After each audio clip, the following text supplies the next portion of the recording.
बिस्मिल्लाहिर्रहमानिर्रहीम। अस्सलामु अलैकुम अज़ीज़ तलबा। कॉस्ट ऑफ प्रोडक्शन रिपोर्ट के हवाले से हमारी ये लेक्चर सीरीज चल रही है।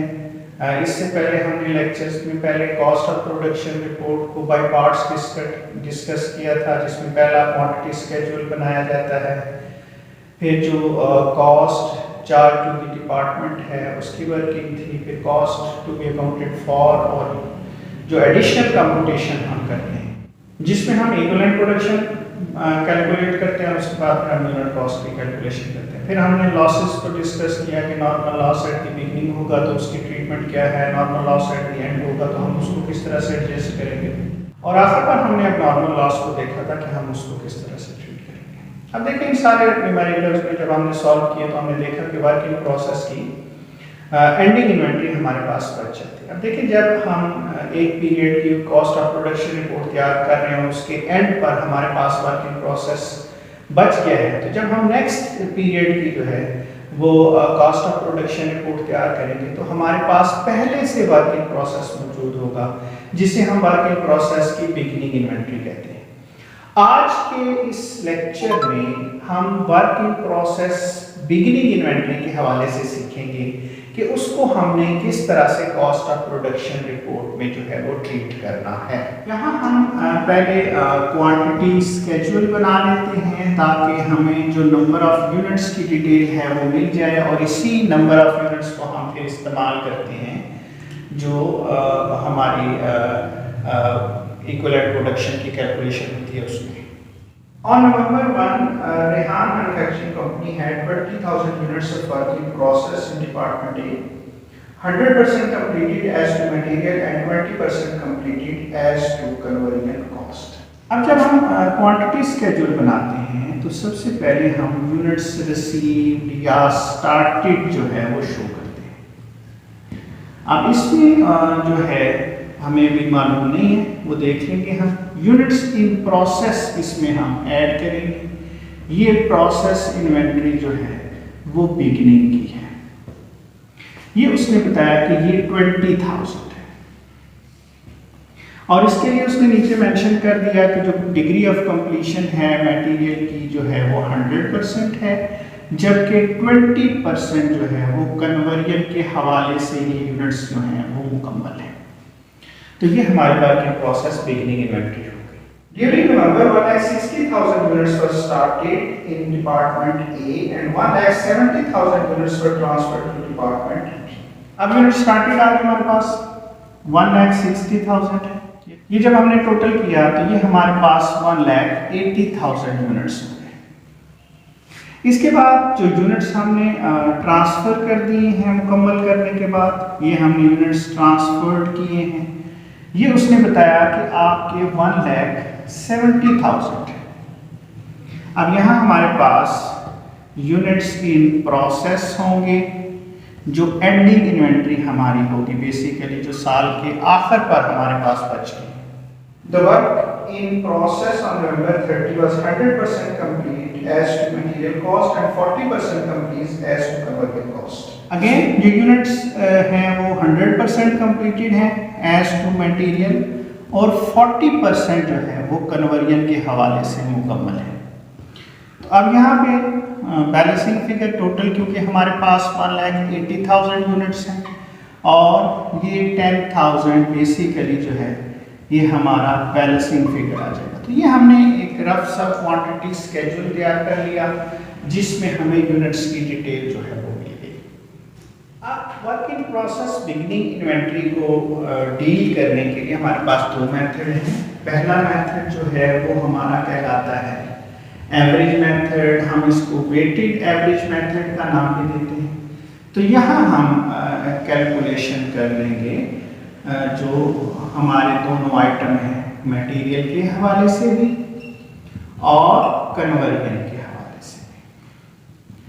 तो जो हमारा एवरेज मेथड है इसमें इक्विवेलेंट प्रोडक्शन के अंदर कोई खास चेंज नहीं है, हम जो नॉर्मली कैलकुलेशन परफॉर्म करते हैं उसी तरह से होंगे। पहले इसमें आपके आ जाएंगे जो यूनिट्स आपने कंप्लीटेड या ट्रांसफर्ड किए हैं, वो हैं आपके 1,70,000, और इसमें आपने ऐड करना है जो आपके यूनिट्स इन प्रोसेस हैं, उसको आपने मल्टीप्लाई करना है किससे, जो डिग्री ऑफ कंप्लीशन है, जितने फीसद वो यूनिट जो है वो हमारे मुकम्मल है, तो ये आपने इसे मल्टीप्लाई कर लेना है। अब हम पहले मटेरियल के हवाले से देखते हैं। जो यूनिट्स इन प्रोसेस की यहाँ पे बात हो रही है वो याद रखना है कि ये ending units of in process की बात। जो एंडिंग यूनिट्स इन प्रोसेस हैं वो है हमारे 10,000 और मटेरियल के हवाले से ये 100% कंप्लीट है, तो इसलिए ये 10,000 ही आ जाएगा। और इक्विवेलेंट प्रोडक्शन मटेरियल की 1,80,000 हो जाएगी, 1,70,000 मुकम्मल है और 10,000।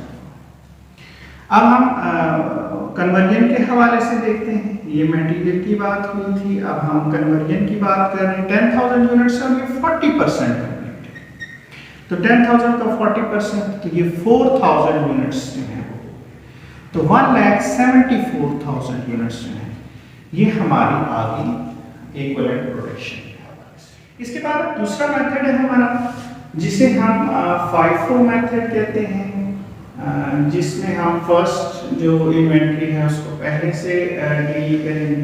तो इसी तरह हम दोनों की जो है वो कैलकुलेशन देख लेंगे, जो मटेरियल है उसके हवाले से और जो कन्वर्जन है उसके हवाले से। तो सबसे पहले इसमें भी हम जो यूनिट्स कंप्लीटेड हैं उनको रिकॉर्ड करते हैं।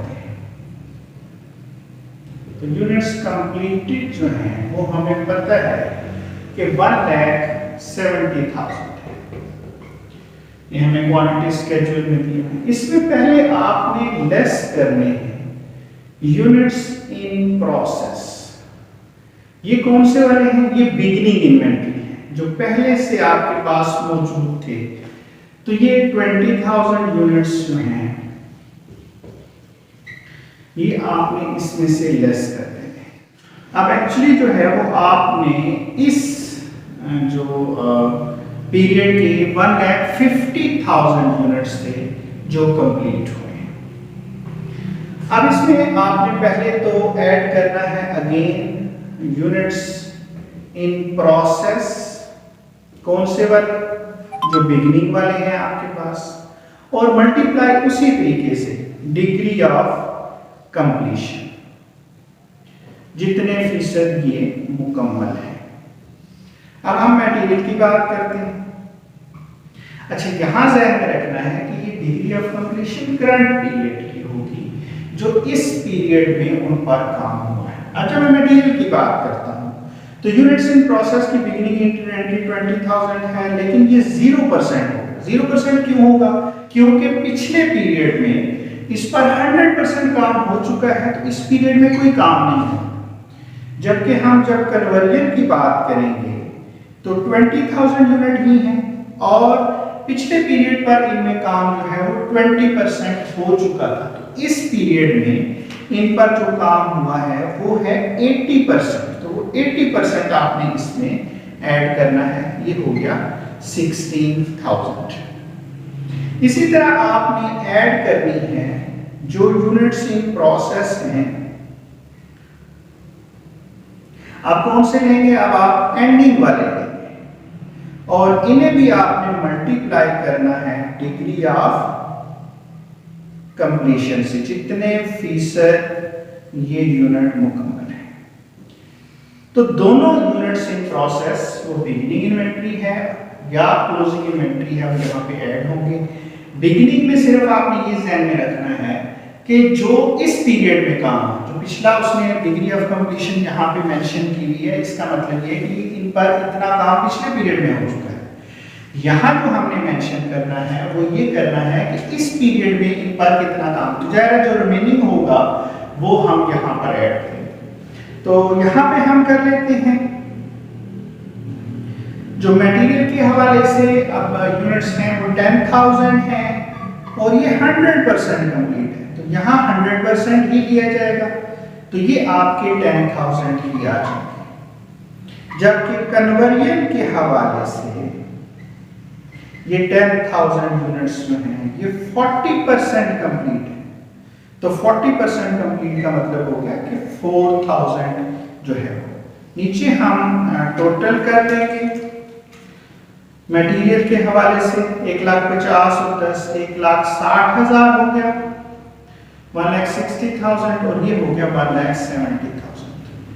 तो FIFO मेथड के तहत जो है हमारी कैलकुलेशन। अब इस लेक्चर में हमने यही सीखा कि बेसिकली इक्विवेलेंट प्रोडक्शन में दोनों मेथड FIFO मेथड के तहत जो है वो कैलकुलेशन किस तरह से की जाएगी और एवरेज मेथड के तहत किस तरह से की जाएगी।